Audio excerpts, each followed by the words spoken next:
Yes! Yes! Sinagot na niya ako, pare! Sinagot na ako ni Emery! Ha? Kayo na ni Emery? Yun bang ibig mo sabihin? Oo, Sam. Kanina lang niya ako sinagot. Ang saya ko. Para ako nanalo sa loto. Congrats bro. Sa wakas naging kayo na rin ang babaeng matagal mo nang pinapantasya. Salamat, pre. Pakiramdam ko, para akong nasa ulap ngayon. Baka naman mamaya hindi ka na makatulog ha? Baka nga hindi. Kung hindi nga lang nakakahiya kay Emery mamaya pa sana ako uuwi. Bakit nga ba umuwi ka na agad? May pasok pa kasi siya bukas. Ayoko naman na puyatin siya. Saan nga ulit nagtatrabaho si Emery? Sa patahian siya nagtatrabaho. Malapit lang dito.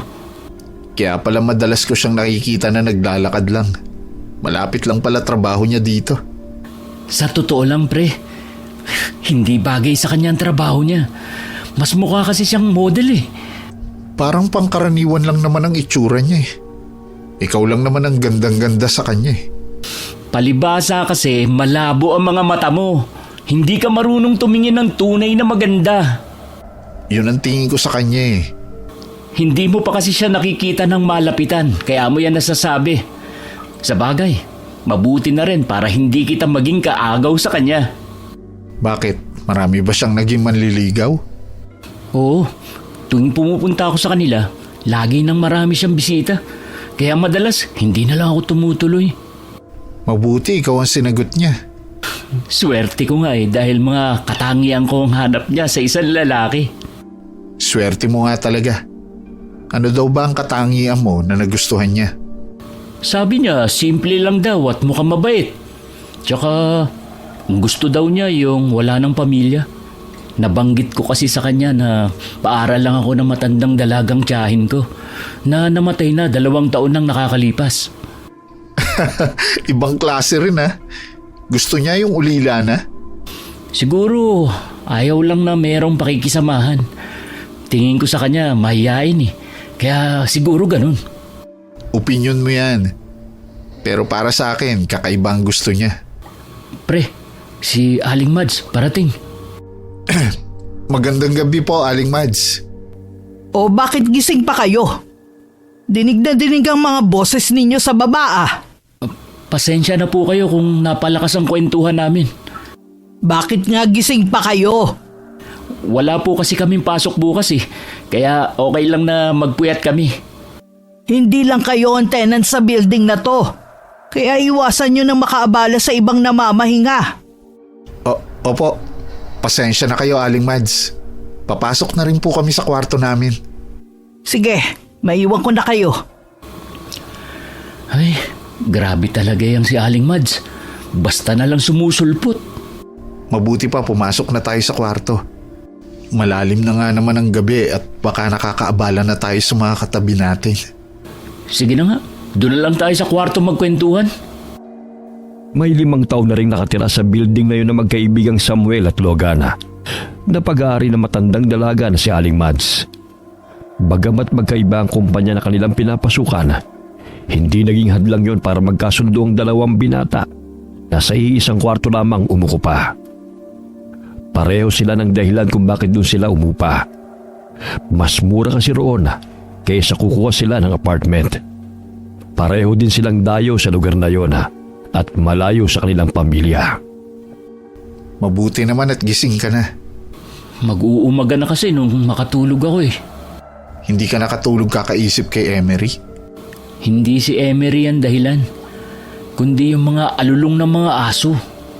Mahimbing na ang tulog ko kaya hindi ko na yun narinig. Kakaiba kasi ang alulong nila kagabi. Parang may kinatatakutan. Hindi kaya nasaksihan ng mga aso ang nangyaring krimen kagabi? Krimen? May krimen na nangyari kagabi? Oo. Kilala mo naman si Mang Oscar, di ba? Yung lasinggerong matanda na laging bumabati sa atin. Siya ang natagpo ang patay sa likod ng lumang simbahan. Sino may gawa sa kanya nun? Wala naman siyang kaaway palainom lang ang matandang yun pero hindi pala away. Yun nga ang palaisipan sa mga taga rito Kung makikita mo sana yung itsura niya kanina, hindi na halos makilala. Para tuloy gustong bumaliktad ng tiyan ko. Ang hirap paniwalaan na wala na si Mang Oscar. Kaya nga nakakaawa nga yung asawa kanina nahimatay sa pagdadalamhati. Kung sino man ang gumawa nun kay Mang Oscar, sana mas grabe ang mangyari sa kanya.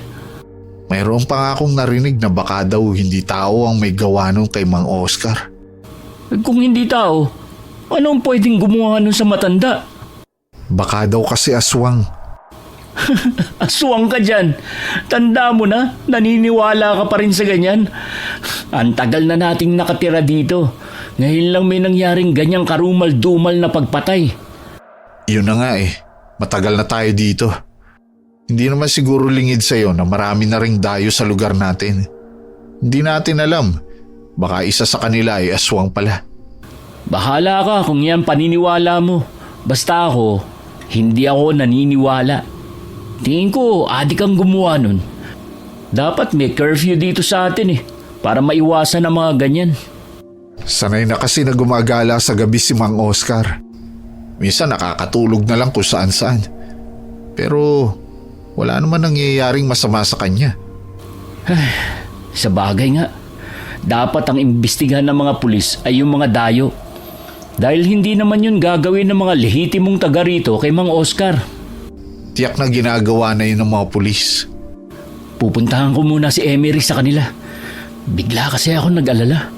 Lalo't mag-isa lang siya sa inuupahan niya.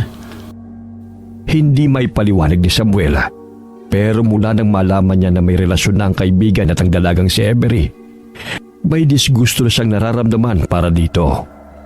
Umiling na lamang ang binata at saka lumabas ng kwarto. Nagtungo siya sa pinakakusina kung saan nagluluto ang mga nakatira sa building na yon. Nabutan niya roon si Aling Mads na nag-iinspeksyon. Istrikta kasi ang babae pagdating sa kalinisan ng paligid. Ay, kahit kailan talaga. Burara ang mga nakatira sa third floor. Mga hindi marunong maglinis pagkatapos magluto. Ang dami na nga nakapaskil ng mga paalala Sadya po yatang may taong burara. Baka po ganun sila sa bahay nila. Kapag ganyan sila, mabuti pang humanap na sila ng ibang mauupahan. Sa inyo lang talaga ni Logan ako hindi nagka-problema. Nasaan na nga pala ang kaibigan mo? Pinuntahan po yung girlfriend. May girlfriend pala ang kaibigan mo? Taga rito ba? Dayo lang din po sa lugar na to. Ang totoo po niyan kagabi lang siya sinagot. Kaya pala ang ingay ninyo kagabi. Masaya siya nagkukwento sa'yo. Ganun na nga po. Ano naman ang pangalan ng girlfriend ni Logan? Baka kilala ko. Tiyak po na kilala nyo. Emery po ang pangalan. Emery? Hindi pamilyar sa akin ang pangalan Baka bago lang siya dito. 1 taon na po siya dito sa lugar natin. Siya po yung umuupa kina Aling Lucia. Nagtatrabaho po siya sa may patahian dito malapit sa atin. Oo. Kilala ko nga siya. Emery pala ang pangalan niya. Mahiyain kasi. At kapag nakakasalubong ko laging nakayo ko at hindi makatingin ng diretso. Para bang hiyang-hiya. Taga saan daw ba siya? Nako, hindi po nabanggit ni Logan kagabi. Kung dayo lang ang babaeng yun, dapat siguro kinikilala muna niya. Kilala na po niya si Emery dahil ilang buwan din po niyang niligawan.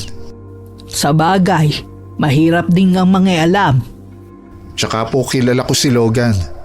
Hindi po yun nakikinig sa payo ng ibang tao.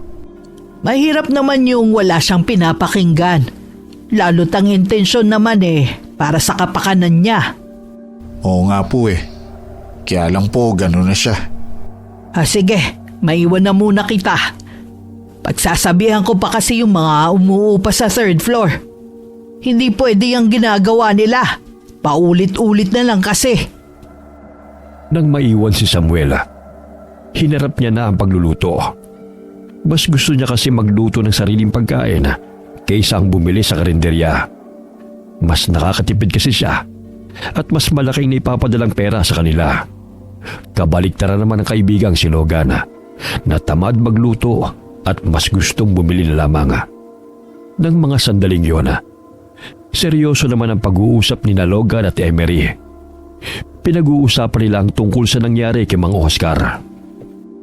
May narinig pa nga ako na baka raw mabangis na hayop ang gumawa nun kay Mang Oscar.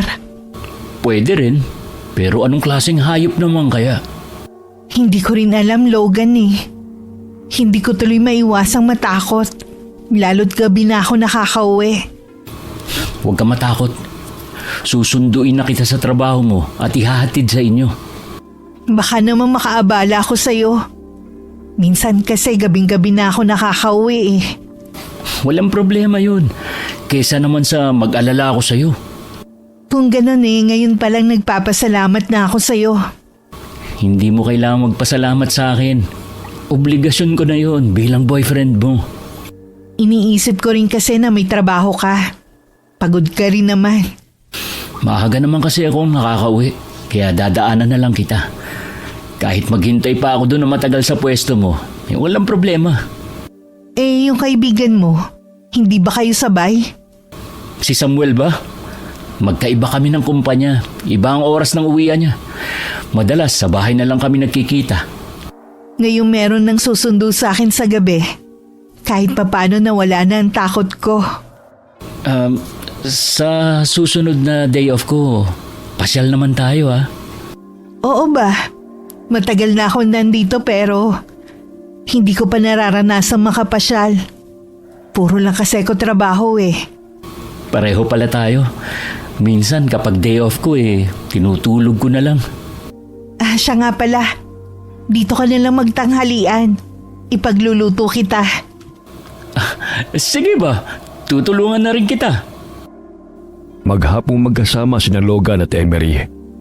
Ayaw pa sanang umuwi ng binata, pero lumalalim na rin ang gabi. Kahit may sarili siyang susi, ayaw pa rin naman niyang makaabala sa mga nakatira sa mga katabing kwarto.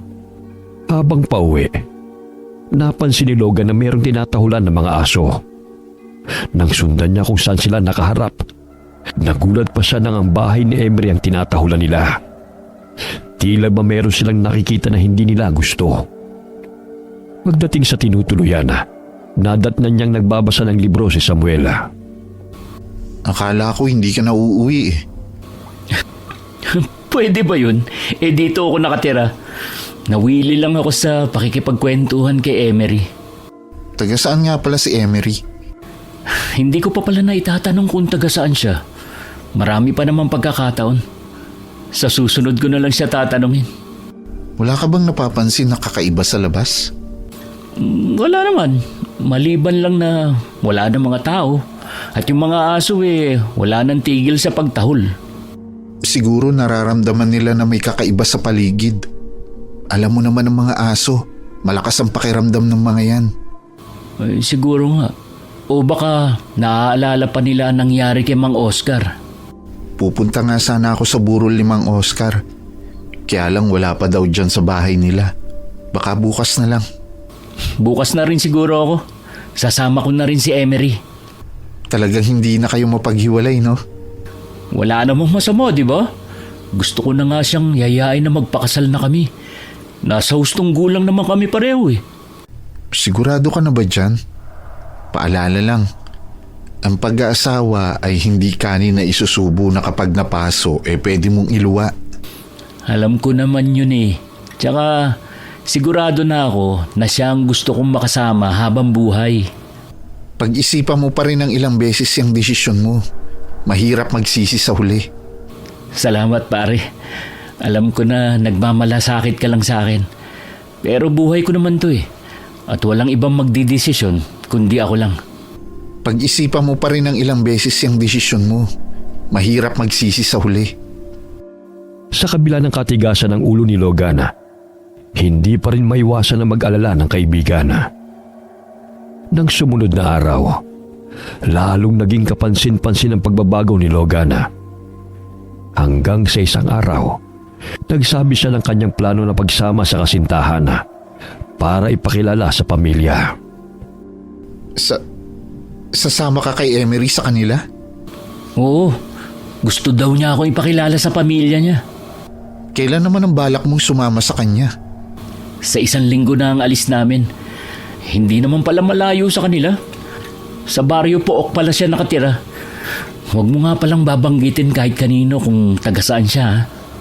Bakit ayaw niyang may makaalam kung saan siya nakatira? Ang sabi niya kasi, hindi daw magandang reputasyon ng baryo nila. Kaya ayaw niyang may nakakaalam na galing siya doon.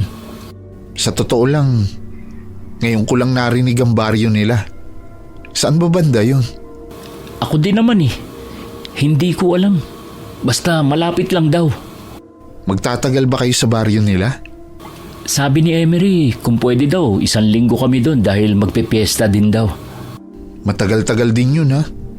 Mula na magtrabaho ako, hindi pa ako nakakapagbakasyon. Sasamantalahin ko na rin ang pagkakataon. Basta mag-iingat ka pare, ha? Kapag naroon ka na, huwag mong kakalimutan na tumawag sa akin, ha? Para alam ko ang kalagayan mo. Oo naman, papasalubungan pa kita pag uwi namin. Hindi ko kailangan ng pasalubong mo. Umuwi ka lang ng ligtas ayos na sa akin yun. Ng mga sumunod na araw, sunod-sunod ang patayan na naganap na noon lamang nangyari sa kanilang lugar. Lumakas tuloy ang bulungan na baka nga aswang ang may gawa, lalo't pare-parehong pagpaslang sa mga biktima. Alam mo bang iilan na lang tayong nakatira sa building na to? Umalis na yung iba dahil sa takot. Napakaduwag naman nila. Wala namang gagalaw sa kanila dito sa loob. Ligtas nga dito sa tinitirhan natin. Pero pagdating sa labas, hindi tayo nakakatiyak. Hindi naman lingid sa'yo na gabi nang nakakauwi ang ibang nakatira dito. Ginagawa naman ng lahat ng otoridad para mahanap ang salarin. Wala nga lang talagang lumulutang na testigo. Mas mapapadali sana ang paghahanap sa suspect. May narinig nga ako. Hinahanap daw ang magbabalot. Ha? Bakit? Siya ba ang suspect? Hindi. Pero mukhang alam niya kung sino ang pumapatay. Bakit siya nagtatago? Ayaw niyang makipagtulungan? Natatakot daw. Nag-iwan na lang daw siya ng sulat sa kanyang amo. Oras daw na may masamang nangyari sa kanya, alam na daw kung sino ang may gawa. Walang mangyayari kung matatakot siya. Kung ituturo niya ang salarin, magiging bayani pa siya sa mga taga rito. Hindi ganun kadali yun. Sabi ng amo niya, nung dumating daw yung binatilyo para ibigay ang pinagbentahan ng mga balot, hindi daw niya maipaliwanag ang takot na nakikita niya rito. Huwag mong sabihin na kaya ganun na lang ang takot ng binatilyo dahil aswang ang sinasabi niyang salarin. Ganun na nga. Baka naman gumagawa lang ng kwento yung binatilyo. Kilala daw ng amo ang binatilyo. Tiyak niyang nagsasabi siya ng totoo. Tao man o aswang ang pumapas lang, mag-iingat na lang tayo. Tsaka kapag oras mo na talaga, oras mo na. Hindi na natin mapipigilan pa. Alam ko naman yan. Hindi ko lang din maiwasan na matakot at mag-alala. O paano? Maiwan muna kita. Tsaka na tayo magkwentuhan. Pupuntahan ko lang si Emery sa kanila. Hindi ko pala nabanggit sa'yo. Umalis na siya sa patahian. Kaya pala nung minsan dumaan ako, narinig ko na sabi ng mga kasamahan niya wala na siya dun. Ano daw ang dahilan niya? Wala siyang binigay na dahilan eh. Baka may kinalaman sa pag-uwi namin sa kanila. Pansin ko lang, tila ba konti lang ang nalalaman mo kay Emery? Samantalang ikaw lahat sinabi mo na sa kanya. Ayoko lang kasi na mag-isip ng hindi maganda si Emery kung lagi ako magtatanong sa kanya. Natural lang na magtanong ka ng ilang bagay tungkol sa pagkatao niya. May relasyon na kayo eh. Saka na yan, marami pa naman kaming oras para kilalanin ng isa't isa. Pero Logan, Tsaka na tayo mag-usap ulit ha. Hinihintay na kasi ako ni Emery eh. Kahit binabalot ng takot, nagpatuloy pa rin ang magkaibigan sa araw-araw nilang gawain. Lalo na si Samuela na hindi maaaring tumigil sa pagtatrabaho dahil tumutulong pa siya sa kanyang pamilya. Isang umaga, may gumimbal na naman sa kanilang malagim na balita. Patay na ang binatilyong nagtitinda ng balot na tanging saksi sa tunay na salarin. Pinag-uusapan pa lang natin nung isang araw. Ngayon, patay na ang binatilyo. Hindi nga rin ako makapaniwala. Sino kaya ang pumatay sa kanya? Walang iba kundi ang salarin sa pagpaslang ng mga tao dito sa atin. Baka nalaman na kilala siya kaya pinatahimik na siya. Posible rin. O baka may nakaalitan. Tiyak na magugulat din si Emery sa balita. Nabanggit ko kasi yung pinag-usapan natin eh. Nag-alala nga siya sa binatilyo. Ewan ko lang ha. Pero kahit kailan hindi ko makitaan ang emosyon niyang girlfriend mo. Parang malamig nga siyang makitungo sa mga tao dito. Tapos nag-aalala pa siya sa taong hindi naman niya kaano-ano. Teka nga lang pare, bakit ba napapansin ko na parang inis ka kay Emery? May nagawa ba siyang mali sa'yo? Wala naman. Sadya lang talagang mabigat ang loob ko sa kanya. Para kasing may itinatago eh. Baka naman may gusto ka sa kanya at nagseselos ka na ako ang sinagot niya. Nako, nagkakamali ka. Hindi siya ang tipo kong babae. Pasensya ka na sa sinabi ko. Nadala lang ako. Para na kitang kapatid, Logan. Sa'yo ko mas nag-aalala. Masaya ako na meron kang girlfriend. Pero sana, kilalanin mo pa siya ng maigi. Huwag ka mag-alala. Pag uwi namin sa kanila, mas makikilala ko pa siya at ang pamilya niya. Kaya tigilan mo ng pag-aalala sa akin na para akong batang paslit. Maliban sa mas matanda ako sa'yo, nasa hustong gulang na ako para magdesisyon para sa sarili ko. Mula nang huling magkausap ang magkaibigan, hindi na muling nagkwento si Logan tungkol sa girlfriend. Napansin din ni Samuel na madalas ang pag-uwi ng hating gabi ng kaibigan. Hindi tuloy niya maiwasan na pagsabihing muli ang binata. Baka kasi mapagkamalan ito na sospek sa nangyayaring patayan sa kanilang lugar. Grabe ka naman mag-isip. Alalahanin mo na hindi pa nahuhuli ang salarin. At saka alam mong may curfew. Pero hating gabi ka pa rin umuwi. Malapit lang naman ang pinupuntahan ko. Hindi naman ako lumalayo. Kahit na, iwasan mo na lang umuwi ng hating gabi. Hindi ka nga mahuli ng mga nagpapatrolya. Baka ikaw naman ang sunod na babiktima. Huwag kang mag-alala, nag-iingat naman ako eh. Ang mga taong napaslang, ang ilan sa kanila maingat din. Pero tingnan mo naman ang nangyari sa kanila. Sa bagay nga, tama ka rin. Kung alam mong late ka nang makakauwi, sana doon ka na lang sa bahay ni Emery matulog. Nakakahiya naman eh. Hindi na lang ako magpapaabot ng hating gabi. Sa totoo lang, sa mga aso ko kinakabahan eh. Yung tahol kasi nila, parang may nakikita sila na hindi ko nakikita. Baka babala na rin sa'yo ng mga aso yun. Kaya sana makinig ka sa akin. Baka nga, may intindihan naman siguro ni Emery kung hindi ako magtatagal masyado sa bahay niya. Kung talagang nagmamalasakit siya sa'yo, maiintindihan ka niya.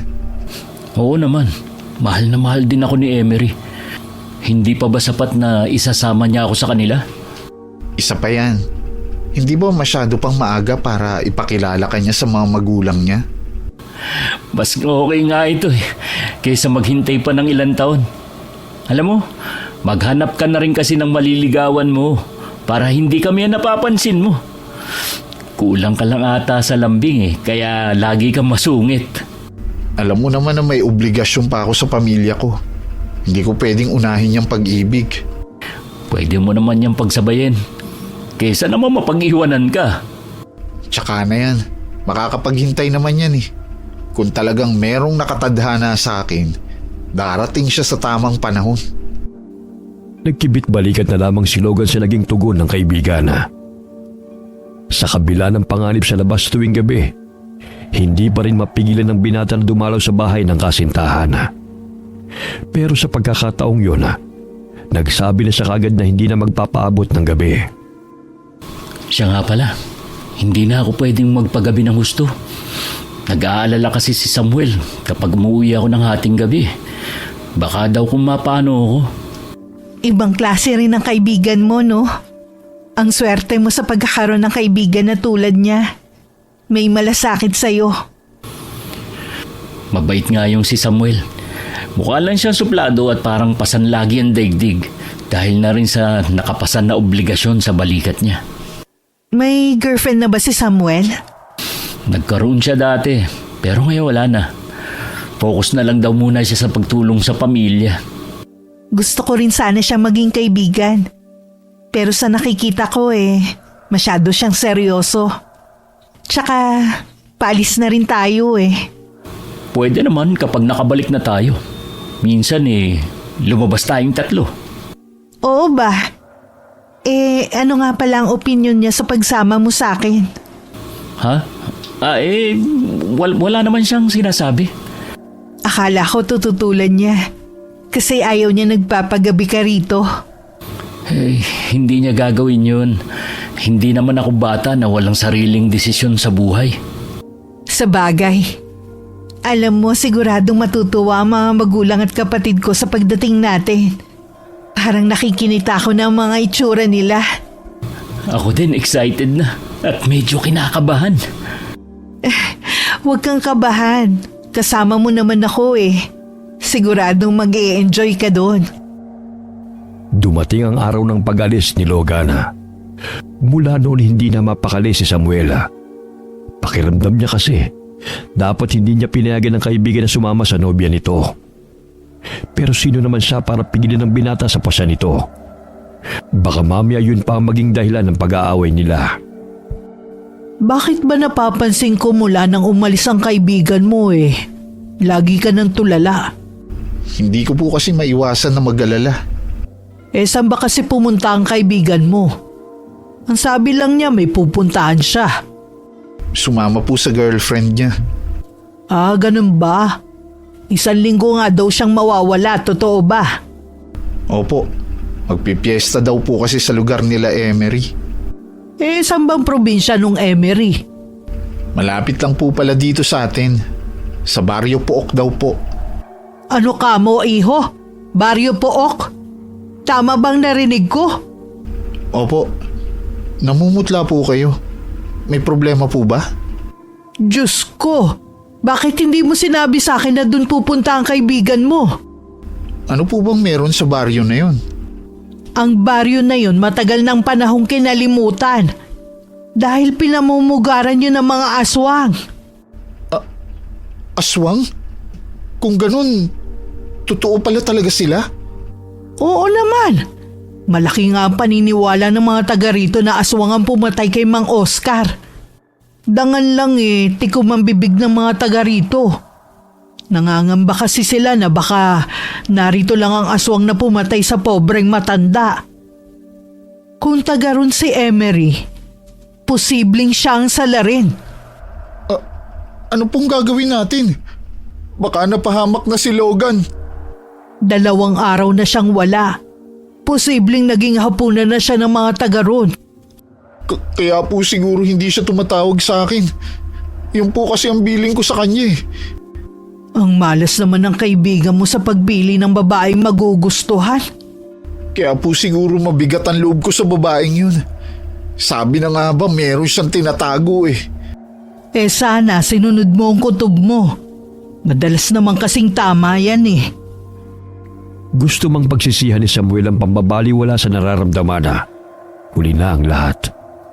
Umaasa na lamang siya na sana'y buhay pa ang kaibigan at gumagawa ng paraan para makatakas.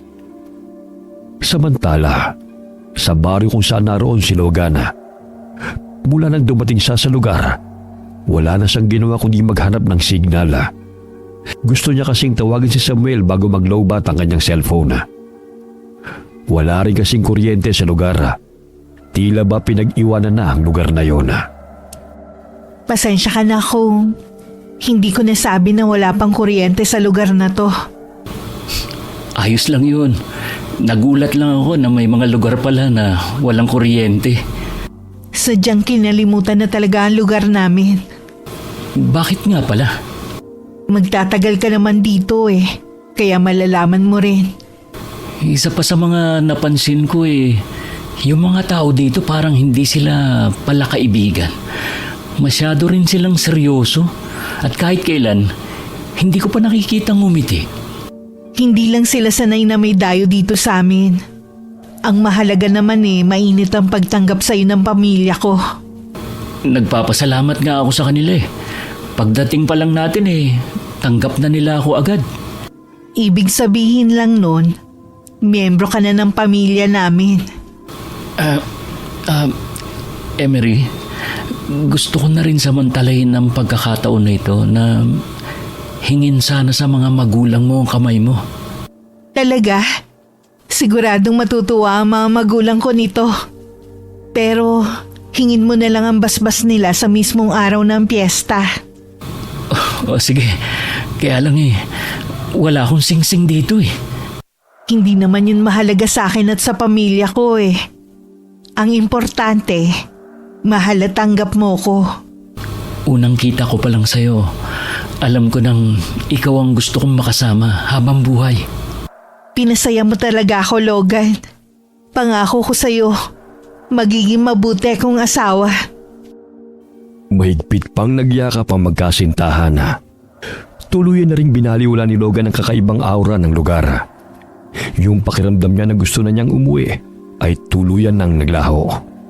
Ilang sandali pa, nagpaalam muna sa kanya si Emery na tutulungan ng ina. Si Logan naman nagpaalam muna na maglilibot-libot sa lugar. Sa paglalakad-lakad niya, hindi na niya namalayan na nakarating siya sa isang ilog. Napangiti pa siya nang makakita ng baka na umiinom. Sino ka, iho? Anong ginagawa mo rito? Ha?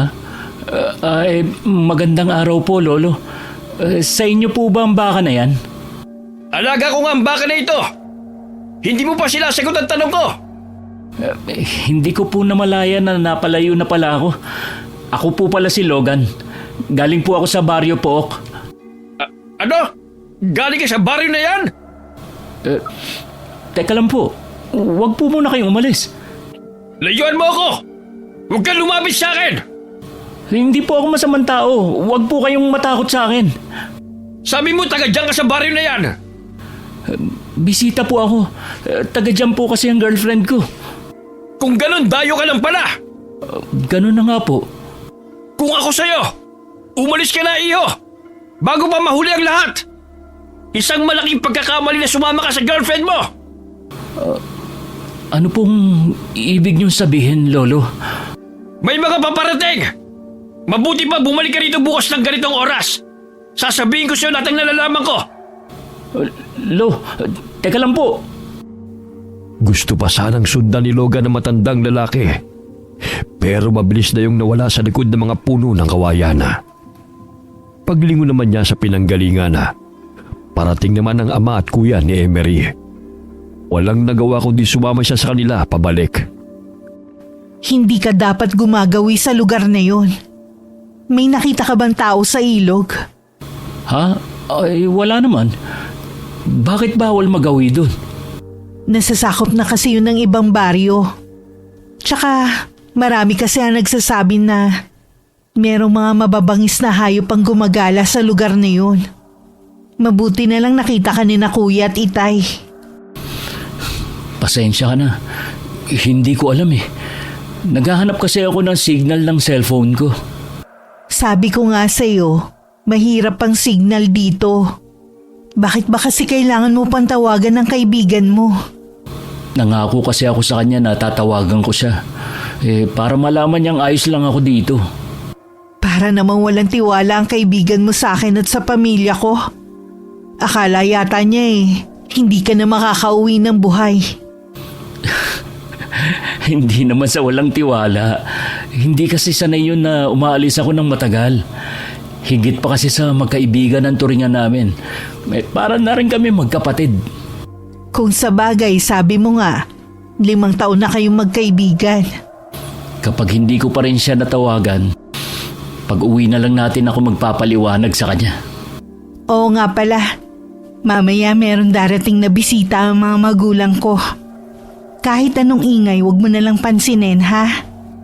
Kaya ba maraming kawa ako nakita kanina? Marami yata kayong lulutuin? Oo, ganun kasi dito kapag may dumarating na bisita. Kita mo nga nung unang dating mo, pinaghanda ka rin nila. Oo nga eh. Yun ang unang beses na merong naghanda para sa pagdating ko. O paano, maiwan muna kita ha? Babalik na lang ako mamaya. Dito lang ako sa kubo. Susubukan ko na lang na tawagan si Samuel. Hindi ka talaga susuko ha? Sige, ikaw ang bahala. Maiwan na muna kita. Totoo nga yata ang kasabihan kapag nagmahal. Lahat kayang gawin at pagtiisan para sa minamahal. Baka kapag nalaman ni Samuel ang itsura ng lugar na ito, pagtawanan niya ako. Ay, matawagan na nga lang siya. Naikot na ata ni Logan ang buong kubo at labas. Pero talagang walang signal na masagap ang cellphone niya. Hanggang napatingala na lang siya sa puno sa kanyang harapan. Isang ideya ang bigla niyang naisip gawin. Walang pag-aatubili na inakit niya ang puno. Hinihingal na siya bago pa man siya makaakyat sa taas. Naupo muna siya sandali at kinalma ang sarili. Pagtingin niya sa cellphone niya, meron na yung signal. Napasundok na lamang siya sa ere sa tuwa. Agad na rin niyang tinawagan ng kaibigan. Ilang ring pa bago may sumagot. Salamat naman at nakontak na kita, pre. Pasensya ka na, wala kasing signal dito eh. Nasaan ka ngayon? Kasama mo ba si Emery? Nandito ako ngayon sa taas ng puno. Sabi ko nga, wala signal dito at wala ring kuryente. Makinig ka sa akin. Umalis ka na dyan. Tumakas ka na. Huwag ka lang magpapahalata sa kanila, lalo na kay Emery. Ano bang pinagsasabi mo dyan? Alam ko nag-aalala ka sa akin, pero parang OA naman yata yung mga sinasabi mo. Logan, hindi sila tao. Nanganganib ang buhay mo. Mga aswang ang mga nakatira dyan. Hindi magandang biro yan, Samuel. Lalo na kung tungkol kay Emery. Maniwala ka sa akin. Hindi ko gagawin biro to. Umalis ka na habang may pagkakataon pa. Sige nga, ano ang ebidensya mo na totoo lahat ng yan? Huwag ka nga manira. Hindi ako naninira lang. Kung gusto mo, kausapin mo si Aling Mads. Hello, Logan. Iho, makinig ka sa amin. Delikado ang buhay mo dyan. Mga aswang ang mga nakatira sa lugar na yan. Yan ang baryo na kinalimutan na dahil hindi mga tao ang nakatira dyan. Aling Mads, nakikiusap po ako sa inyo. Kung kasabwat kayo ni Samuel para paglaruan ako, hindi po ako natutuwa. Kilala mo ko. Kahit kailan hindi ko ugali ang magbiro. Umuwi ka na rito. Hindi ko po alam kung paano aalis sa lugar na ito. Nakatulog po kasi ako habang nasa biyahe. Diyos ko po, Logan. Bakit kasi sumama ka sa babaeng yan eh? Hindi mo pa naman siya lubusang kilala eh. Totoo po ba ang mga sinabi niyo? Oo, iho. Kung ganun, dito na ako mamamatay. Huwag ka mawalan ng pag-asa. Manalig ka lang na makakalabas ka ng buhay sa lugar na yan. Kailangan mo magpakatatag. Walang ibang tutulong sa'yo kundi ang sarili mo. Bakit ba nangyayari sa akin to? Huwag ka magpapahalatang may nalalaman ka na. Kailangan mo makisama sa kanila. Kung yun lang ang paraan para mabuhay ka. Hello? Pare? Kahit anong mangyari, huwag ka susuko. Hello? Hello, Samuel? Ay, leche. Namatay na. Anong gagawin ko? Kalma lang, Logan. Tama sila, Aling Mads. Walang ibang tutulong sa'yo kundi ang sarili mo lang. Samantala, napatitig na lamang sa screen ng cellphone si Samuel nang mawala sa kabilang linya ang kaibigan. Nanlulumo na napaupo na lamang ang binata habang umiiyak naman si Aling Mads. Ngayong napatunayan po nating buhay si Logan, humingi po tayo ng tulong. Walang magkakalakas na loob para puntahan ang lugar na yun, iho. Umasa na lang tayo na makakagawa ng paraan si Logan na makaalis sa baryo na yun. Hindi po kaya balak na ihanda si Logan sa piyesta nila? Posible din, iho.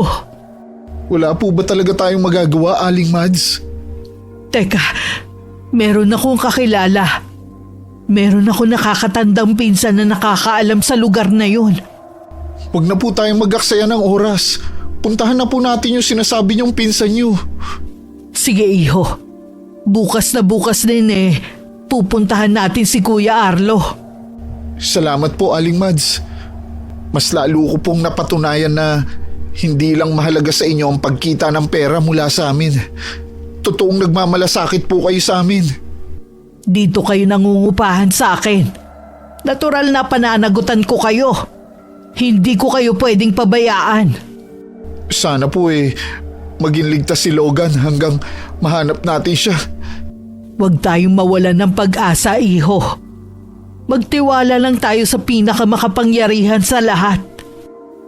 Nang mga sandaling yun tulala pa rin si Logan sa taas ng puno. Hindi pa rin makapaniwala ng binabalik-balikan sa isip ang naging pag-uusap nilang tatlo. Bahagya pa siyang napapitlaga nang marinig ang pagtawag ni Emery. Nagmamadali naman siyang bumaba. Handa na ang hapunan. Gusto mo na bang kumain? Ha? Medyo masama kasi ang pakiramdam ko. Pwede bang dito na tayo kumain? Okay ka pa naman kanina. Oo nga ewan ko ba. Parang biglang sumama ang pakiramdam ko para akong lalagnatin. Kapag nagkatrangkaso pa naman ako ang tagal. Hihingi na lang ako kay inay ng halamang gamot. Marami sila sa kubo ng itay. Emery, kailangan na siguro nating umuwi. Bumalik na lang tayo kapag bumuti na ang pakiramdam ko.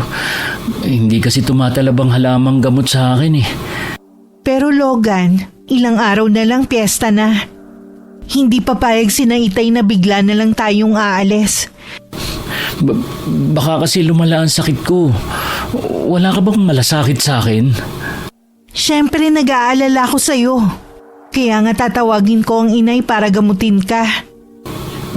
Kung ayaw mo pang umalis, ihatid mo na lang ako sa sakayan. Ako na lang mag-isang uuwi. Sige, bukas na bukas din uuwi na tayo. Magpapaalam lang ako sa mga magulang ko. Bakit hindi pa ngayon? Maaga pa naman. Bakit ba gustong gusto mo na makaalis sa lugar namin? Ano ang tunay mong dahilan? Masama lang talaga ang pakiramdam ko. Nararamdaman ko na hindi ka nagsasabi ng totoo. Bakit naman ako magsisinungaling? Hindi ko alam. Bigla ka na lang kasi nagbago. Kanina maayos pa tayo nag-uusap. Nagkausap ba kayo ni Samuel? Hindi. Paano kami magkakausap kung walang signal sa lugar na ito? Ang mabuti pa dito ka lang sa kubo. Dadalhan na lang kita ng pagkain mo. Emery, sandali lang. Yung bilin ko nga pala. Huwag mong kakalimutan ha. Halos kalahating oras din bago bumalik si Emery. May dala siyang pagkain pero hindi yun sinuluyapan ni Logan. Nawala na rin kasi siya ng ganang kumain dahil sa samot-saring iniisip. Kain ka na. Hindi ka pwedeng magutom kung masama ang pakiramdam mo. Pasensya na. Wala talaga akong ganang kumain.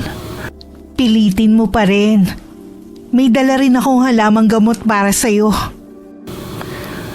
Ayos lang ako. Busog pa talaga ako. Pilitin mong kumain para hindi ka manghina sa oras na umalis ka rito. Aalis na ba tayo bukas? Nasabi mo na sa kanila? Hindi pa pero gagawa ako ng paraan. Salamat, Emery. At naiintindihan mo ko. Nagtataka lang ako kung bakit bigla ka nagbago. Hindi naman Ako pa rin naman to. Huwag ka na magkaila pa. May alam ka na. Hindi ko lang alam kung paano mo natuklasan. Emery, nakikiusap ako sa'yo. Tulungan mo akong makaalis dito. Kung gusto mo pang mabuhay, huwag kang tatakas. Malakas ang pang-amoy ng mga taga rito. Hindi ka makakalayo. Ano bang balak niyo sa akin? Depende sa magiging desisyon ng pamilya ko. Kung matutuklasan nilang may nalalaman ka na, baka hindi ka na umabot sa piyesta. Kaya ba natuwa ka noon nung nalaman mong wala na akong pamilya? Dahil alam mong kapag nawala ako, walang maghahanap sa akin. Oo. Ang totoo pa niyan, ang kaibigan mo talaga ang puntirya ko. Kaya lang masyado siyang mailap. Para ban laging nagdududa ang tingin niya sa akin. Hindi mo talaga maiisahan yun. Malakas ang pakiramdam ni Samuel. Siguro kung nakinig lang ako sa kanya noon, wala ako sa kalagayan ko ngayon. Magsisi ka man, huli na. Sundin mo na lang ako para hindi mapadali ang buhay mo. Lahat ng sasabihin mo gagawin ko. Makaalis lang ako sa lugar na ito. Hindi na naitago ng binatang takot na nararamdaman na kahit sa harapan ni Emery. Habang tinatapos nila ang kanilang hapunan na, kasabay nun ang pangangatog ng kanyang tuhod. Tuluyan na rin siyang nawala ng ganang kumain nang makita na may buhok ang isang putahe ng ulam. Noong gabing yun hindi makatulog si Logan sa di kalayuan kasi. Naririnig niya kasi ang mga sigaw ng tila kinakatay. Nagtakip na siya ng 2 tenga pero nadidinig pa rin niya ang mga yun. Mula sa likod, naramdaman niya ang pagyakap ni Emery. Tila pinapayapa siya nito. Nakatulong naman yon hanggang sa makatulog siya. Kinabukasan, maagang nagtungo sina Aling Mads at Samuel sa pinsan na matandang babae. Agad naman nilang natunto ng bahay ni Mang Arlo, sa kabila ng matagal nang hindi nagkikita ang dalawa. Amanda, ikaw ba yan, pinsan? Ako nga, Kuya Arlo. Kumusta ka na? Tagal nating hindi nagkita. Eto, naging mabuti naman ang Panginoon sa akin sa loob ng maraming taon. Kamusta ka na rin? Gaya mo, maayos naman ang lagay ko. Sino ba yung binatang kasama mo? Anak mo ba siya? Akala ko ba wala ka ng balak mag-asawa pa? Hindi ko anak si Samuel. Isa siya sa mga tenant ko. Ikaw lang ang naiisip ko na makakatulong sa amin. Ano naman yung tulong na hihingi niyo sa akin? Tungkol po sa kaibigan ko si Logan. Nasa baryo Puok po siya ngayon. Sa baryo ng mga aswang. Ano ang ginagawa ng kaibigan mo sa lugar na yon? Dinala po siya ng kasintahan niya sa baryo nila. Hindi alam ng kaibigan ko na aswang ang mga nakatira doon. Ikinalulungkot ko pero baka patay na ang kaibigan mo, iho. Nakausap pa po namin siya kahapon. Buhay pa po ang kaibigan ko. Maswerte siya kung buhay pa rin siya hanggang ngayon. Kaalid sa laman at dugo ng tao ang mga nakatira roon. Sa tingin mo ba'y habang buhay lamang siyang tititigan ng mga yon? Nararamdaman ko po na buhay pa siya. Baka po may magawa tayong paraan para mailigtas natin siya. Mga aswang ang gusto mong kalabanin, iho. Isusuong mo ba ang buhay mo sa isang kaibigan na hindi mo tiyak kung nakain na? Kuya, wala na bang paraan para malaman natin kung buhay pa ang kaibigan niya? Sa totoo lang, kuya, parang mga anak ko na ang mga yan. Kaya masakit sa akin ang nangyayari.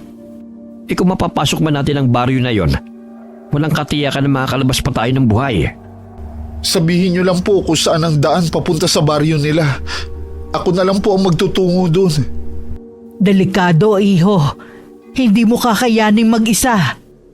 Kung sakali man po na wala na talaga si Logan, ayoko na rin po na may madamay na iba. Alalahanin mo na may pamilya pang umaasa sa'yo. Kapag may masamang nangyari sa'yo, paano ang 2 kapatid mo na nag-aaral? Hindi ko rin po kasi matiis na walang gawin. Titignan ko kung anong magagawa ko. Pansamantala dumito muna kayo. Maraming salamat po, Mang Arlo. Pasensya na po sa abala. Huwag ka muna magpasalamat. Wala pa akong nagagawa. Hindi ka na ba lumalaban sa mga aswang, kuya? Mula nang mawala ang pamilya ko, mas pinili ko na lamang mamuhay ng tahimik. Akala ko kasi pagkatapos ng pagluluksa mo noon, bumalik ka pa rin sa dati mong ginagawa. Hindi na. Dahil lalo ko lamang maaalala na nagagawa ko magligtas ng buhay ng iba. Pero sarili kong pamilya, hindi ko man lamang nailigtas noon. Ikinalulungkot ko po ang nangyari sa pamilya ninyo. Matagal na ang pangyayaring yon. Pero ang kirot dito sa puso ko ay narito pa rin. Naiintindihan ko po na hindi ganun kadaling mawalan ng mahal sa buhay. O sige, wag na natin ungkatin ang nakaraan. Pag-isipan na lang natin kung paano maililigtas si Logan. May litrato ko ba ng kaibigan mo, iho? Mayroon po. Ito po ang litrato namin na magkasama. Ito ang kaibigan mo? Nakita ko siya't nakausap pa. Sabi ko sa kanya bumalik sa ilog. Talaga po? Puntahan po natin ang sinasabi niyong ilog. Sumama ang binata kay Mang Arlo sa ilog, kung saan unang nagkita ang dalawa. Naiwan naman si Aling Mad sa bahay ng matandang lalaki. Puno ng pananabig na naghintay si Samuel malapit sa ilog. Hindi niya inaalis ang paningin sa kabilang pangpanga. Pero malapit nang dumilim, ngunit hindi dumating ang kaibigan. Bigong umuwi ang dalawa. Dalawa lang naiisip ko na dahilan kung bakit hindi siya sumipot. Maaaring patay na siya. O di kaya hindi siya nagkaroon ng pagkakataon para makatakas. Alam ko pong buhay pa siya. Hindi lang siya nagkaroon ng pagkakataon na makatakas. Pumunta tayo ron para magbakasakali hanggang sa piyesta. Salamat po sa tulong niyo, Mang Arlo. Baka nga kasi tama ka rin. Paano kung naghihintay lamang ng pagkakataon ng kaibigan mo para makatakas? Tayo lang ang pag-asa niya. Yung kabilang ilog po ba ang Baryo Pook? Oo. Ang ilog na yun ang humahati sa dalawang baryo. Oras na mahuli ka nila sa kabilang ilog, hindi ka na makakabalik ng buhay.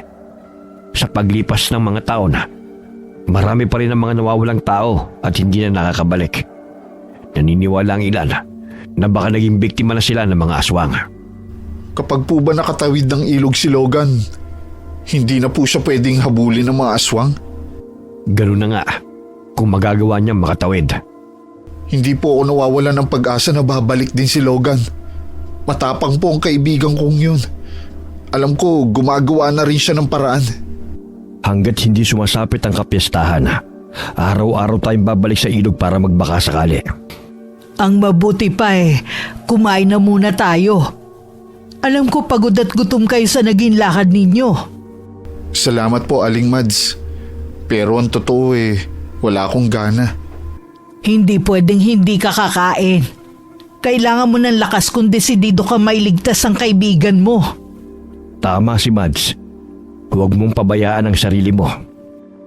Sige po, kakain na po ako. Ganyan nga, iho. O maupo na kayo dito sa hapagkainan. Nang mga oras na yon, parang mababaliw na si Logan. Dahil ilang sandali na lamang, sasapit na naman ang gabi. Maririnig na naman niya ang mga sigaw na bumibingi sa kanya. Buhay pa nga siya, pero pakiramdam niya'y unti-unti naman siyang namamatay sa lugar na yun. Alam ko nahihirapan ka na sa sitwasyon mo dito. Pero konting tiis na lang. Palilipasin lang natin ang piyesta dito sa amin. Bakit kasi kailangan pa nating hintayin ng piyesta? Akala mo ba hindi ko alam ang plano nyo? Pumayag na ang mga magulang ko na hindi ka ihanda sa piyesta. Dudukot na lang sila ng iba para ihanda sa araw na yun. Mga hayop kayo. Kung makapagsalita ka, para lang kayong mamimili sa palengke. Ganito na kami noon pa. Hindi na yun magbabago. Tingin namin sa inyo mga pagkain na papawi sa gutom namin. Umamin ka. Gusto kong marinig mismo sa bibig mo. Kagagawan mo ang pagpaslang sa mga tao sa lugar namin. Ikaw din ang pumatay sa binatilyo. Ang huling biktima mo bago tayo umalis. Nakita niya ako. Kung hindi ko siya pinatay, malamang marami nang nakakaalam sa tunay kong pagkatao. Ang sama mo! Wala kang patawad! Mga halimaw kayo! Huwag mong lakasan yung boses mo. Baka mamaya nasa paligid lang sila. Gusto mo bang mapaaga ang pagkatay nila sa'yo? Mabuti pa nga siguro. Tutal, wala na namang pag-asa na makatakas ako rito. Alam ko pinasasakay mo lang ako. Ikaw ang bahala kung ayaw mo maniwala sa akin na makakaalis ka pa sa lugar na to. Hindi ko na alam ang paniniwalaan ko. Para na akong mababaliw sa kakaisip sa kahihinatnan ko sa lugar na ito. Hanggat wala silang nalalaman na meron ka na natuklasan, ligtas ka. Kaya kung ako sa'yo, makisalamuha ka pa rin sa kanila. Baka mahalata nila ang takot ko. Tuwing nakikita ko mga kasama mo, hindi maiwasan na mga tugan-tuhod ko. Kailangan mong galingan sa pagtago ng nararamdaman mo. Malakas ang pakiramdam ng kapatid ko. Paano ako nakatitiyak na hindi mo lang ako niloloko? Wala ka namang pagpipilian kundi magtiwala sa akin. Walang ibang tutulong sa'yo dito kundi ako lang. Nagsisisi ako kung bakit ikaw pa ang minahal ko. Ako din naman Gusto kong pagsisihan na nakilala pa kita. Dahil sa'yo, kailangan ko suwayin ng mga magulang at mga kauri ko. Kahit nakakaramdam ng takot, mas nangibabaw pa rin kay Logan ang kuryosidad na malaman ang mga ginagawa ng mga taga roon. Kahit mahigpit ang bilin ni Emery, lumabas pa rin siya ng kubo. Sinundan lang niya ang ingay na nadidinig niya. Sa likod ng mga kubo, nakita niya ang pagtitipon ng mga taga roon.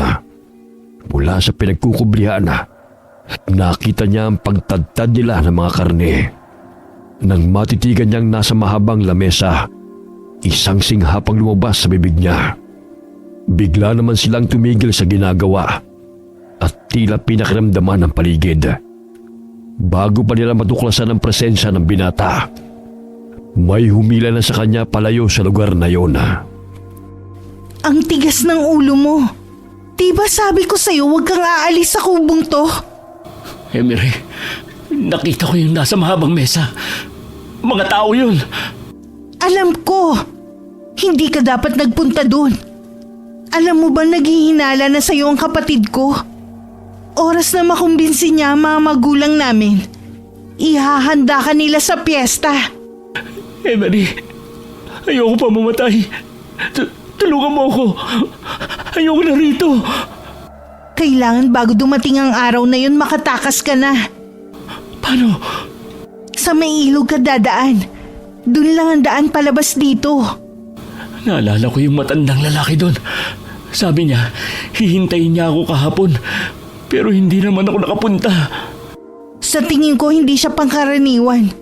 Dahil walang magkakalakas ng loob na lumapit sa ilog. Na tanging humahati sa dalawang baryo.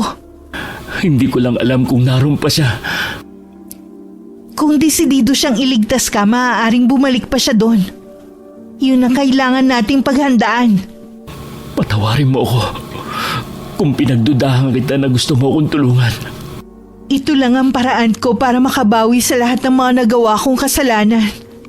Hindi ko rin ginusto na maging halimaw. Pangarap ko rin na maging normal na tao. Pero hindi pumayag ang mga magulang ko. Wala akong pagpipilian kundi ang yakapin ng dilim kasama nila. Dahil kung hindi ko sila susundin, buhay ko ang magiging kapalit. Wala na bang paraan para maging normal ka? Wala na.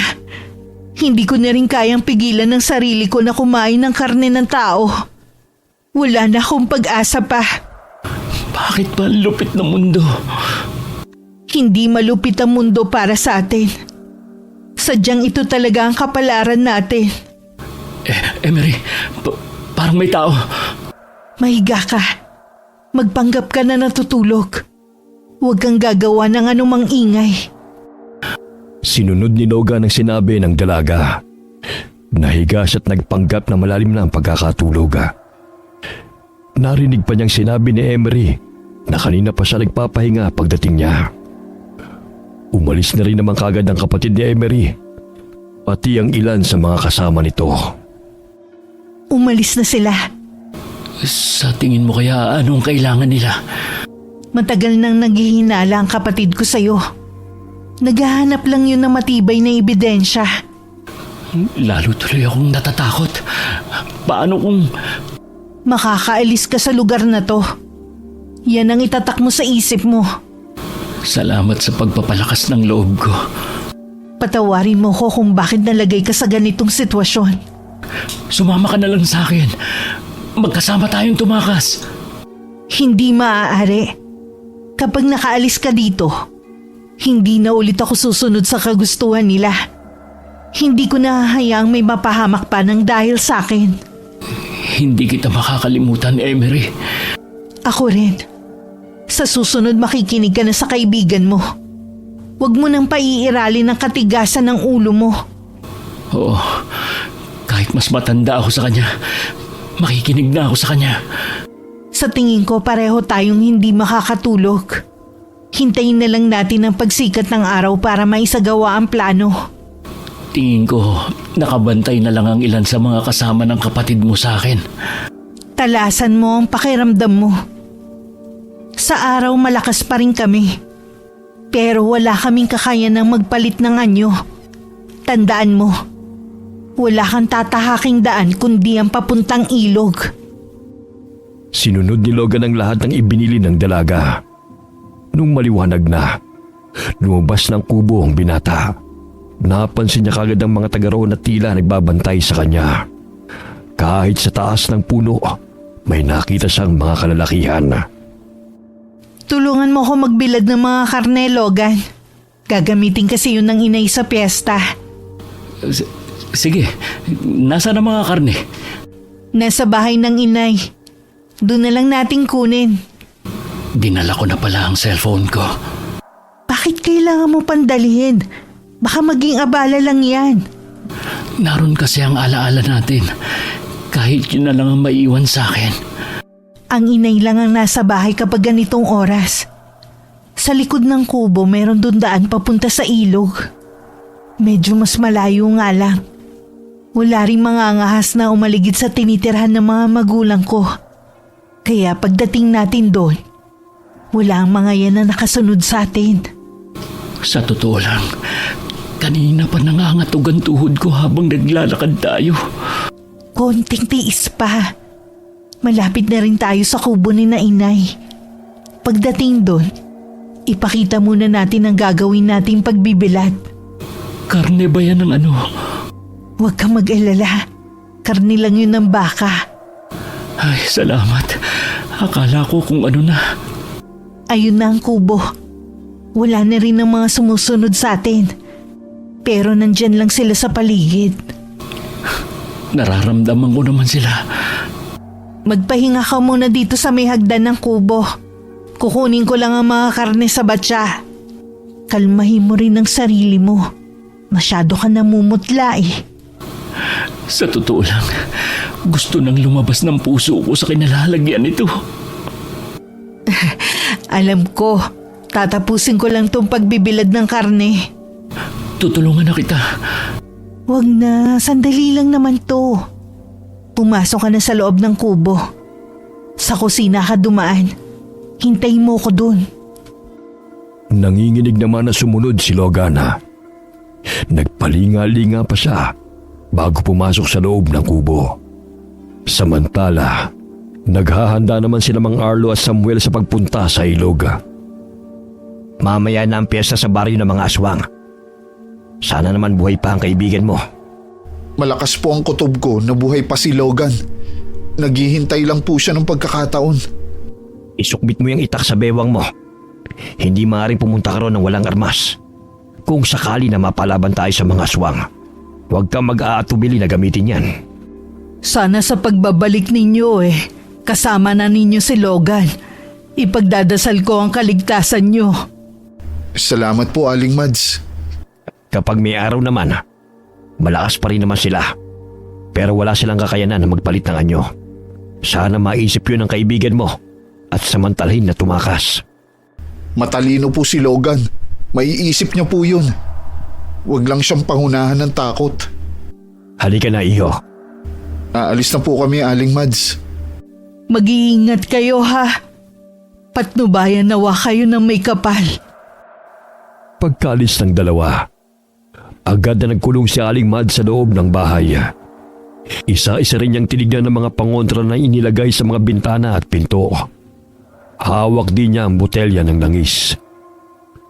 Kakaalis lamang ng dalawa, pero kumulo na ang hawak na lana.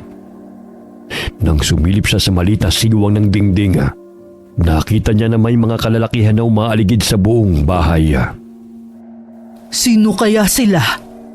Hindi kaya hanggang ngayon tinutugis pa rin nila si Kuya Arlo. Kahit matagal na siyang tumigil sa gawain, hindi sila basta-basta makakalapit dito. Hindi nagtagal, umalis na rin ang mga kalalakihan. Noon lamang din nakahinga si Aling Mads na napaantada pa. Samantala, malayo pa lamang sa ilog, kakaiba na ang nararamdaman ni Mang Arlo. Naaamoy niya kasi sa di kalayuan ng masangsang na amoy ng mga aswang. Pumwesto sila sa mataas na lugar at sa likod ng malaking katawan ng puno. Kitang-kita nila ang mga kalalakihan at tila ba nagpapatrolya sa lugar. Sino po kaya sila? Sila ang mga residente ng Baryo Pok. Kung ganun, mga aswang sila. Ngayon lamang nangyari na binabantayan nila ang ilog. Hindi po kaya meron silang binabantayan para hindi makatakas? Maaari din. Gusto ko sana makalapit kaya lang tiyak na mapapansin nila tayo. Sana magpakita na si Logan. Sana buhay pa siya. Talasan mong paningin mo. Baka nga kaibigan mong binabantayan nila. Aalis din ang mga yan. Lalo na kapag matining na ang sikat ng araw. Kung ganyan lang po sila karami, sa tingin ko po kaya na natin sila. Huwag kang papalin lang sa nakikita mo. Marami sila. Ang iba'y nagtatago lamang. Kahit mga bata't kababaihan ay kayang maging mabangis sa pag-atake. Ganun po ba? Wala po kasi akong ideya sa mga nilalang na yan. Naririnig ko lang sila dati. Sino mag-aakala na darating ang panahon na makakaharap ko sila? Nakakatakot man ang pagkakakilala mo sa kanila. May kahinaan din sila. Tingnan nyo, umaalis sila. Dito ka lang. Lalapit lamang ako. Huwag kang aalis dito, ha? Bago pa makatugon ang binata, mabilis nang nakaalis si Mang Arlo. Mula sa pinagkukublihan, nakita niya na lumapit pa sa kabilang ilog ang matandang lalaki. Doon naman nagsudputal ang mga kalalakihan. Walang patumangga na sinugod nila ang matanda. Ngunit natalo silang lahat nito. Lumingon pa sa gawin niya si Mang Arlo na tila sinasabi na ayos lamang siya. Samantala, pakubli-kubli naman sina Emery at Logan. Nagkalat kasi ang mga kasamahan ng kapatid niya. Kung magtatagal pa tayo, malalaman ng kapatid ko na tumakas na tayo. Mas lalo tayong mahihirapan na makaalis. Wala pang ibang daan. Ito lang ang daan na ligtas kang makakarating sa ilog. Labanan na lang kaya natin sila. Kahit meron akong dugong aswang, hindi ko silang magagawang kalabanin. Lalo ka na. Yun lang ang naiisip ko. Sumunod ka sa akin. Subukan nating dumaan dito. Naririnig ko na ang lagaslas ng ilog. Malapit na lang ang ilog dito. Kapag nahuli nila tayo, tumakas ka na. Ako nang bahalang pumigil sa kanila. Emery, hindi na ba talaga magbabago ang pasya mo? Kahit sumama pa ako sa'yo, wala akong kinabukasan sa labas ng baryo namin. Magiging salot lang ako sa mga inosenteng tao. Hindi ko lang kasi maatim na maiiwan ka dito. Tama lang na maiwan ako rito. Huwag mo sanang sayangin ang lahat ng hirap natin. Parang hindi ko kayang iwan ka. Lakasan mo ang loob mo. Kapag nakaalis ka na, gusto kong kalimutan mo na ang lugar na to. Magbagong buhay ka, kasama ng bagong babaeng mamahalin mo. Sige na, bilisan na natin. Pinahid naman ni Logan ang luhang laglanda sa kanyang pisngi habang nakasunod sa dalaga. Lumalakas naman ang agos ng tubig na kanilang naririnig. Kung kailan malapit na sila, tsaka naman nagsudputan ang mga kalalakihan. Hinarap sila ni Emery habang sinabihan niyang tumakas na ang binata. Nag-aalangan man, sinunod pa rin siya ni Logan. Hindi alam ng binata kung gaano nakatagal siyang tumatakbo nang maramdaman na merong humablot sa kanya. Sumunod ka sa akin. Dito tayo dumaan. Teka lang, kilala ko po kayo. Kayo yung matandang lalaki na may dalang baka. Ako nga, Logan. Natutuwa ako na makita kang buhay. Paano niyo po nalaman ang pangalan ko? Hinahanap ka ng kaibigan mo. Si Samuel? Nandito siya? Nandun siya sa kabilang ilog. Hinihintay niya tayo. Pasalamat ka sa kaibigan mo. Malakas ang paniniwala niya na buhay ka pa. Salamat po sa pagliligtas niyo sa akin. Bilisan mo! Malapit na tayo makatawid. Konti na lang, nasa kabila na tayo. Logan! Si Emery, hawak siya ng kapatid niya. Kailangan ko siyang tulungan. Nasisiraan ka na ba ng bait? Nakatakas ka na sa kanila. Oras na bumalik ka. Hindi ka na makakabalik ng buhay. Bitiwan niyo po ako. Iniligtas ako ni Emery. Hindi ko siya maaaring iwan. Kung ginawa niya yon, ibig lang sabihin nun, gusto niya na makaligtas ka. Umalis ka na! Iligtas mo na ang sarili mo! Emery! Hindi!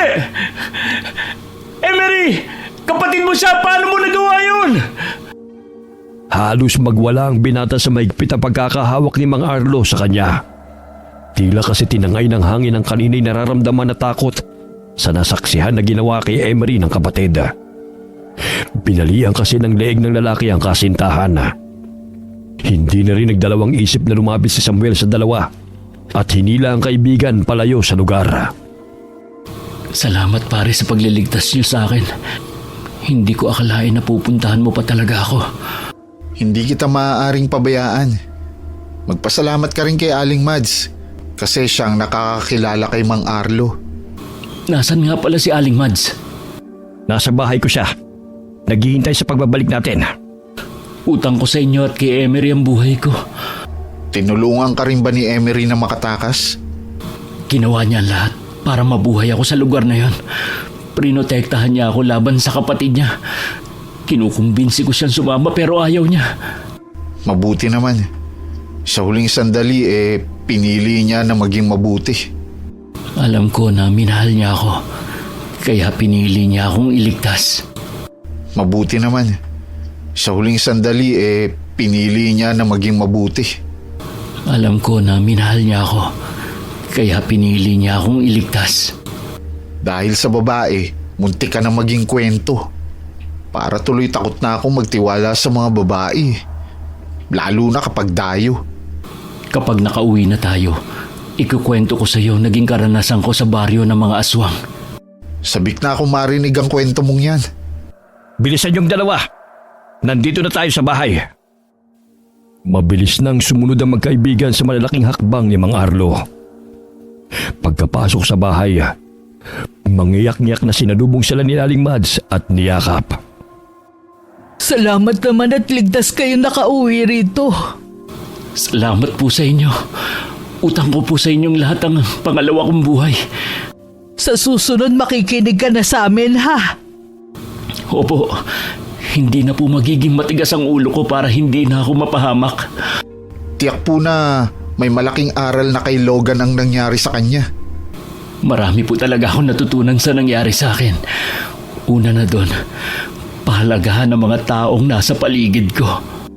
Oo nga pala, Kuya Arlo. Kanina may mga kalalakihang pumunta rito. Palagay ko mga aswang sila. Wala kasing tigil sa pagkulo ang hawak kong lana. Hanggang ngayon pala, hindi pa rin nila ako tinitigilan. Gusto pa nilang gumanti sa akin. Kung gusto mo talaga ng tahimik na buhay, umalis ka na sa lugar na to. Sumama ka na pabalik sa lugar namin. Oo nga po, Mang Arlo. Mag-isa na lang naman kayo sa buhay. Ganon din si Aling Mads. Huwag ka na magdalawang isip pa. Kailangan ka rin namin. Bihira na sa panahon ngayon ng may kakayanan sa paglaban sa mga aswang. Sige na nga. Siguro nga mas makakabuti para sa akin ang lumayo. Para makalimutan ko na rin ang nangyari sa pamilya ko. Dahil marami pang kailangang gawin si Mang Arlo, nagpalipas muna sila ng isang gabi sa bahay niya. Nang gabing yun, hindi sila pinatulog ng mga nilalang ng dilim. Nakilala kasi ng isa sa mga residente ng Pook si Mang Arlo. Para makaganti, inatake nila ang bahay ng matanda. Ngunit hindi naman sila makapasok dahil sa mga pangontrang nakapaligid sa buong bahay. Mag-uumaga na nang umalis sa mga yun. Hinintay lamang nila na sumikat ang araw bago nila nilisan ang lugar. Tinitingnan mo na naman ang mga litrato ninyo ni Emery. Ito na lang kasi ang naiwan niyang alaala sa akin. 6 na buwan na mula nung mangyari yon. Dapat kinakalimutan mo na siya. Kahit lumipas pa ang mga taon, hindi ko siya makakalimutan. Naiintindihan ko. Pero hindi niya gusto na magmukmuk ka na lang habang buhay. Gusto niya na magkaroon ka ng sarili mong pamilya. Hindi pa siguro ngayon. Baka sa tamang panahon. Mahahanap mo rin ang babaeng para sa'yo. Sa ngayon, focus ka muna sa trabaho mo. Meron pala akong sasabihin sa'yo. Ano yun? Magbabakasyon ako sa amin. Baka gusto mo sumama para makilala mo ang pamilya ko. Madalas kitang ikwento sa kanila na para na rin akong nagkaroon ng kapatid dito. Sige ba? Gusto ko ring makarating sa inyo para maiba naman ang paligid ko. Ay, sobra talaga akong nanghihinayang sa amin ni Emery. Huwag mo nang titigan ang litrato nyo. Ang mabuti pa, tara na kina Aling Mads. Baka kanina pa niya tayo hinihintay. Di ba birthday niya? Oo nga no. Munti ko na makalimutan. Bit-bit ang kani-kanilang regalo. Sabay nang lumabas sa silid ang magkaibigan. Pagdating sa bahay ni Aling Mads, naabutan nila ang ilang bisita roon. Lumapit ang 2 binata sa matandang babae at saka bumati. Labis ang pagpapasalamat ng magkaibigan dahil nagkaroon sila ng pangalawang ina sa katauhan ni Aling Mads na hindi na sila itinuring na iba. Wakas.